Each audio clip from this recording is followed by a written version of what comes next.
हरे कृष्णा। आप सबको अपूर्व गोपिका का दंडवत प्रणाम। तो चलिए आज हम चलते हैं महाभारत की ओर और जानते हैं महाभारत के एक बहुत ही वीर योद्धा बार्बरिक के बारे में।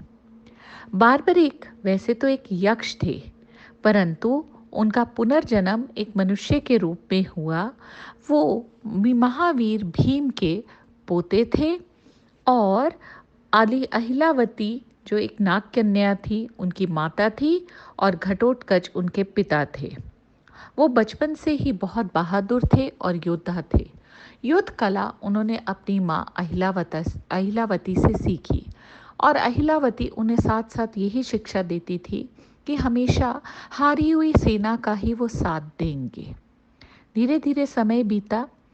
बार्बरिक ने माता दुर्गा की भी बहुत कठिन साधना की, जिससे माता दुर्गा ने उनकी साधना से प्रसन्न होकर उन्हें 3 बाण अभेद्य बाण दिए, जिससे वो 3 बाण उन्हें 3 बाणधारी के नाम से भी जाना जाता है।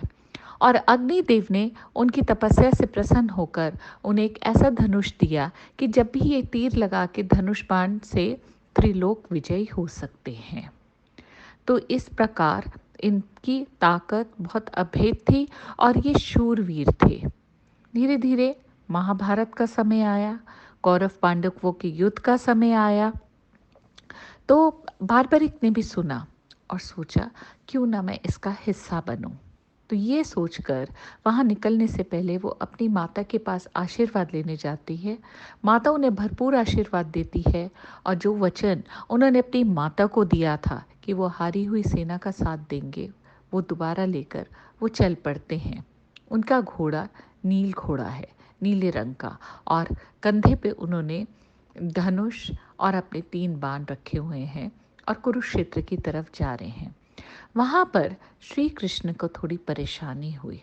वो जान गए कि बार्बरिक ने अपना मन बना लिया है महाभारत के युद्ध में आने का, और वो जानते थे कि जिस तरफ वो बार्बरिक होगा, और जो जाहिर सी बात है कौरवों की तरफ होगा, क्योंकि यह हवा चल पड़ी थी कि श्री कृष्ण पांडवों की तरफ हैं, तो जीत कहीं ना कहीं सबको पता था पांडवों की ही निश्चित है। और अगर कौरव जीत जाते तो ये अधर्म की जीत होती और जो किसी की भलाई ना होती। तो श्री कृष्ण ने एक लीला की। रास्ते में वो उसे ब्राह्मण के रूप में मिले। बार्बरिक ने उन्हें उतरकर प्रणाम किया तो ब्राह्मण ने उसका बड़ा मजाक बनाया। मैंने सुना है तुम महाभारत के युद्ध के लिए जा रहे हो। जी ब्राह्मण देव, बस इतने से ही तीर और एक धनुष, तुम्हें पता है तुम कौरव और पांडवों के बीच के युद्ध को जा रहे हो। और ये कैसा, ना कोई रथ ना कुछ, एक सीधा साधा घोड़ा और वो भी नीले रंग का।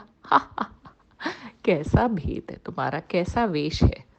तो बार्बरिक ने कहा, नहीं ब्राह्मण देव, मेरा तो एक तीर ही काफ़ी है ये सारी सेना को नष्ट करने के लिए, और अगर मैंने तीनों तीर यूज़ कर लिए तो प्रलय ही आ जाएगी। ब्राह्मण ने कहा, मैं तो नहीं मानता। मुझे एक सबूत दो। ये पीपल का पेड़ है, इसमें अनगिनत पत्ते लगे हैं, क्या ये सबको भेद सकता है? तो बार्बरिक बोले, जी बिल्कुल। तो बार्बरिक अपना धनुष निकालता और बाण जैसे ही लगाता है, आधे मिनट में सारे पत्ते भेद छेद वाले हो जाते हैं और वो तीर श्री कृष्ण के दाएं पैर के चक्कर काटने लगता है, क्योंकि श्री कृष्ण ने एक पीपल का पत्ता अपने पैर के नीचे छुपा लिया था। तो वो बोले, ब्राह्मण देव, आप अपना पैर हटा लीजिए वरना ये आपके पैर को घायल कर देगा। तो श्री कृष्ण अपना पैर पीछे कर लेते हैं और वो उस पीपल के पत्ते को भेद के वापस बार्बरिक के पास आ जाता है। तो ब्राह्मण देव बोलते हैं, मेरा आज तुमसे दान लेने का मन है, बोलो मुझे दान दोगे? तो बार्बरिक बोलते हैं, यथाशक्ति जो मेरे बस में होगा ज़रूर दूंगा, बोलिए। मुझे अपना शीश दान में दे दो। 1 मिनट को सुनकर बार्बरिक थोड़ा चौंकते हैं और उनका सिर घूमता है।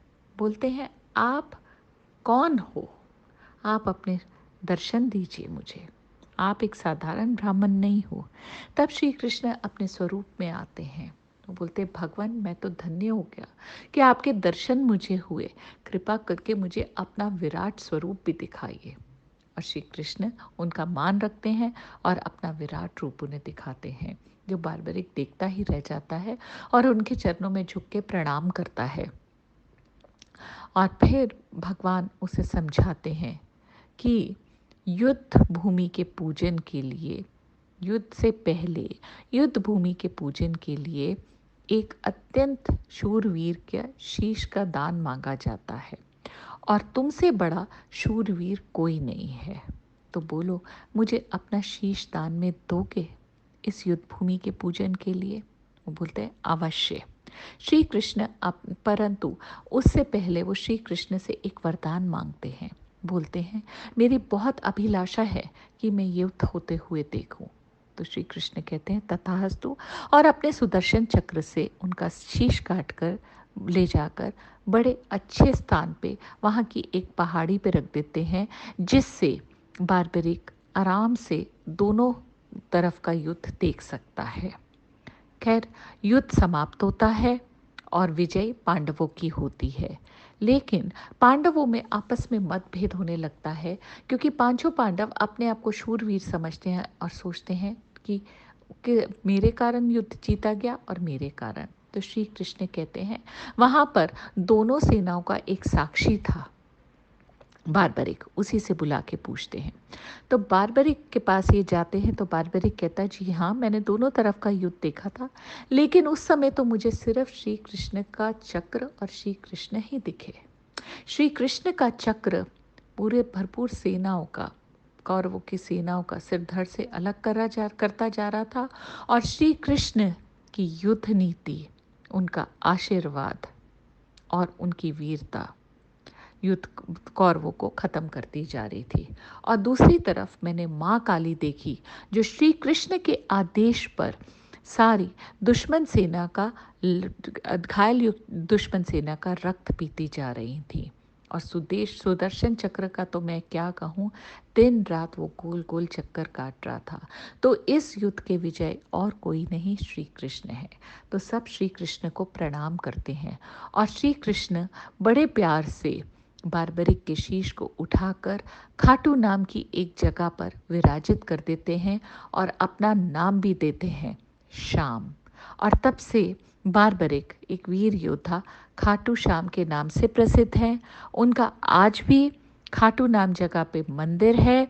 वो, उनमें सारी शक्तियां हैं जो श्री कृष्ण में हैं, वो उन्हें श्री कृष्ण के आशीर्वाद से मिली थी। रविवार और एकादशी के दिन वहाँ बहुत भीड़ रहती है। तो देखा, भगवान अगर किसी से कुछ लेते हैं तो उसे युगों युगों तक भरपूर कर देते हैं। भगवान की लीला वो ही जाने। हे श्री कृष्ण, तेरी लीला अपरंपार। आशा करती हूँ ये खाटू श्याम की कथा आपको बहुत अच्छी लगी होगी, और कभी ना कभी दुआ करती हूँ आप जाएं और वहाँ के दर्शन ज़रूर करें। तो दोस्तों, तब तक के लिए खुश रहिए, जपते रहिए, हरे कृष्णा कृष्णा कृष्णा हरे हरे, हरे राम राम राम हरे हरे। और कमेंट सेक्शन में ज़रूर लिखिएगा, हरि बोल।